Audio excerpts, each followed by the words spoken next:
God is saying to you today,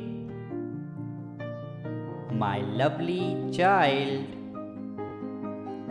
some of the things what you think you need may not be the thing you need, because you deserve more than those things you think you needed.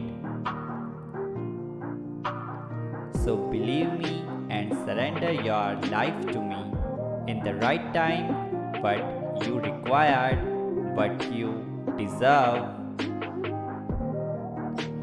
it will be given to you by me. When you get that, you will say that was the best. Now, some things you think you may need might have lost. But don't worry about the things you lost. Instead of that, be happy and thank me for the best blessing you are going to get.